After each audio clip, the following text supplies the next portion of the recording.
Every D&D campaign has its high moments and its low moments, and especially when a player character fails all of their death saving throws and they permanently die, that is the time when your players just feel awful, and as a dungeon master you feel almost just as bad because you're the one who technically killed their character from some perspective. Telling a player that their D&D character died, it's like telling your friend that their pet died while they're in your care. So how can you handle it better? Well, in this video, let's talk about player character death, how I handle it, and ways to move forward from that player character death. Depending on how attached the player is to their characters, you should expect like all the stages of grief. Unlike DMs who play countless characters, the players spend all of their time on this one character. And because they spend so much time with that one character, they feel so attached to that character that they do not want it to die. Other players might skip all of the stages of grief because D&D is a fantasy game after all. But despite whatever attachment your player has to the character, expect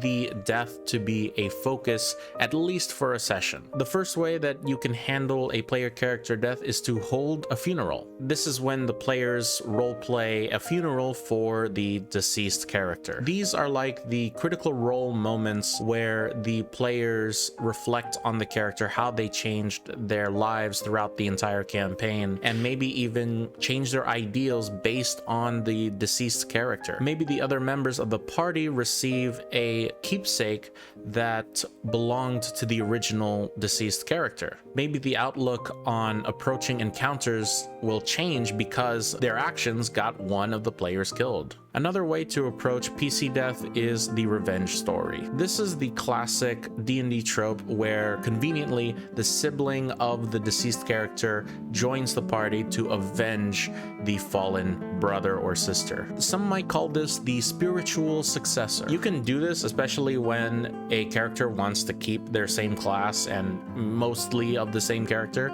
and they just want to put him back in the game, or maybe they make a completely complicated 8-page backstory and they want to keep most of it. And there's nothing wrong with these types of stories, but I'd like to think between the DM and the player, there should be some twist to make this brand new character, this, I guess, sibling, we'll call it, have their own story and make them unique instead of just a copy of the deceased character. Next is what I call the death curse. This one is a little bit gamey, so if you have a player that doesn't really play video games and doesn't want to treat D&D like a video game, this might not be for them. What you can do is when the player character dies, after the next long rest, the same character suddenly appears. The other members notice that their skin is a little bit gray, a little bit ashy, and it seems like they are actually alive, but only for a certain amount of time. The party would need to travel far and wide to find a solution to their undead problem, or